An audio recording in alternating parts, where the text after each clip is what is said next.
माया नगरी की विश कन्या का डेंजरस इश्क। माया नगरी की विश कन्या का डेंजरस इश्क मतलब एक तरफ इश्क का जादू था और दूसरी तरफ इश्क का काला जादू। एक सेकंड। क्या एक न्यूज एंकर नेशनल टीवी पर एक जवान एक्टर की दुर्भाग्यपूर्ण मौत का कारण काला जादू बता रहा है? ठीक सुना, सुशांत की जिंदगी पर काले जादू का असर होने लगा था। ये विश्वास करना थोड़ा असंभव सा लगता है कि ये न्यूज है, ना कि किसी मनोरंजन चैनल पर चल रहा कोई अजीब और गरीब सीरियल। और वहीं दूसरी ओर इन्हीं न्यूज चैनल्स पर चल रही डिबेट्स किसी big boss type reality show से कम नहीं लगती, जिनमें भर भर कर जबरदस्ती का ड्रामा और इमोशन ठूंसा जाता है। आप देखेंगे वीर जारा क्योंकि आपको हिंदुस्तान नहीं पाकिस्तान से प्यार है, इसीलिए वीर जारा देखेंगे आप। इसीलिए आप वो नहीं देखेंगे सनी देओल की फिल्म, जहां चीखने चिल्लाने को भरपूर प्रोत्साहन मिलता है। चीख कर चिल्लाऊंगा, और जब मैं चिल्ला कर बोलता हूँ तो इनको दिक्कत क्या होती है। और यहाँ तक कि लड़ाई झगड़ा, मारपीट और गाली गलौज भी इन बहसों में आम बात हो चुकी है। बदतमीज आदमी हो तुम।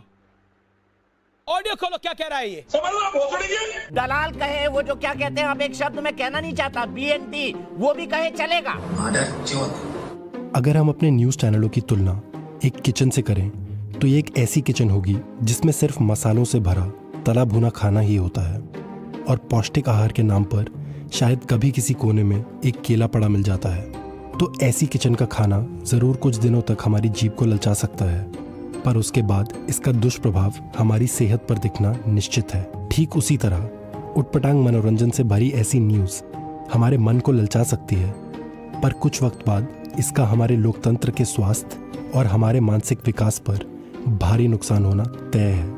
अच्छा, एक चीज जो आपने सोची हो नहीं सोची हो आपको बता दें कि आज से आज तक पर हम आपके साथ अंताक्षरी भी खेलेंगे।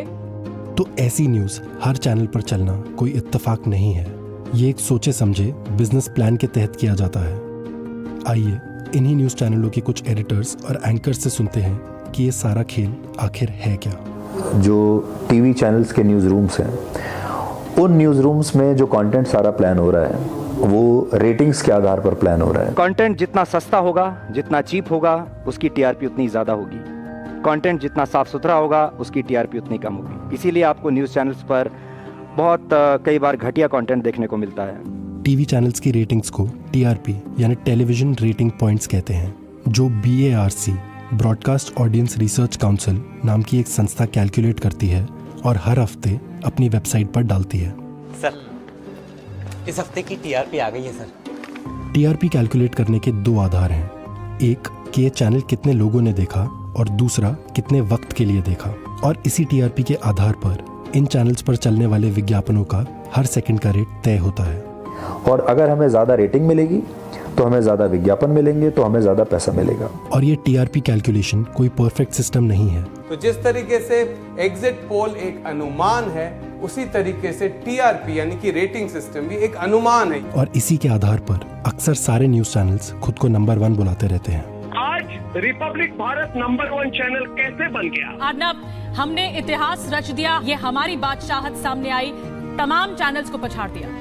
तो अब न्यूज का मकसद रिपोर्टर को ग्राउंड पर भेज सही जानकारी और सच्ची खबरें लाना नहीं है, बल्कि टीवी स्टूडियो में एंकर को बिठाकर सबसे आसान तरीकों से ज्यादा आंखों को अपनी तरफ आकर्षित करना है और उन आंखों को अपने न्यूज चैनल पर लंबे से लंबे वक्त तक रोक के रखना है। मुझे लगता है कि जैसे साबुन, तेल, कंघा बिकता है दुकान पे, वैसे ही न्यूज़ चैनल पे या अखबार में खबरें बिकती हैं। तो उस समय फिर मुझे लगता है कि मैं कोई जर्नलिस्ट नहीं हूँ, मैं सेल्समैन हूँ। इसलिए भी कि मैं बेच रहा हूँ और इसलिए भी कि मैं बेच रहा हूँ, तो इसका जो रेवेन्यू जनरेशन होगा उसमें से हो सकता है कुछ मेरी जेब में भी आ जाएगा साल के अंत में इंसेंटिव के तौर पे या सैलरी में ग्रोथ की तौर पे। भारत का संविधान हमें सूचना का मौलिक अधिकार देता है और इसीलिए इन न्यूज चैनलों को अनेकों खास सुविधाएं मिलती हैं इस अधिकार की पूर्ति के लिए। पर हम दर्शकों ने क्यों टीवी न्यूज से सूचना मांगना या उसकी अपेक्षा भी करना छोड़ दिया है? व्यूअर डिसाइड करता है कि वो आपको देखना चाहता है। अगर आप सही कर रहे हो तो व्यूअर देख रहा है, नहीं सही कर रहे हो तो आपको नहीं देखेगा। भैया आजकल सबके हाथ में रिमोट नहीं, पर रिपब्लिक सही नहीं कर रहा तब भी लोग देख रहे हैं, तो मेरे को लग रहा है वो एंटरटेनमेंट के लिए देख रहे हैं कि चल आज सास बहू सीरियल नहीं, आज इसको देखते हैं। जब हम मनोरंजन चैनलों को न्यूज के लिए नहीं देख सकते तो फिर न्यूज को मनोरंजन के लिए क्यों देख रहे हैं? न्यूज़ चैनल और पत्रकार हमारे प्रतिनिधि होते हैं जिनका कर्तव्य है हमारी आवाज़ को सरकार और प्रशासन तक पहुंचाना और उनकी नीतियों और फैसलों की जांच कर हम तक सटीक जानकारी पहुंचाना। इसलिए मनोरंजन के लिए न्यूज़ देखना वैसी ही बात है जैसे पेट खराब होने पर डॉक्टर की जगह हलवाई के पास जाना। अरे कहना क्या चाहते हो? कहने का मतलब ये है कि हमारे न्यूज़ चैनल्स ये सुनिश्चित कर रहे हैं कि हम अपनी असल जिंदगी की अक्सर कठिन और चुनौतीपूर्ण सच्चाई से दूर होकर सिर्फ एक मनोरंजन की काल्पनिक दुनिया में खो जाएं और उनके लिए मुनाफा कमाना और आसान हो जाए। उदाहरण के लिए पिछले 2 महीनों में हमारे 5 चैनल्स की लगभग 380 प्राइम टाइम न्यूज़ डिबेट्स में सिर्फ एक बहस कोरोना पर थी। ड्रामा रामा क्या है ड्रामा? #सेल्फी विद काऊ। सच तो यह है कि श्री राम के नाम से डरना चाहिए पापियों को, और पाकिस्तान तो पापी है इसलिए बहुत डरता है। ताल ठोक कर कह रहा हूं कि आज चीन के चमचों की चालबाजी बर्बाद होने वाली है। आज सबूत गैंग के गाल पर तमाचा पड़ने वाला है। चलिए विवेक जी, चलते हैं चाइना की सरकार बदलने। चले क्या?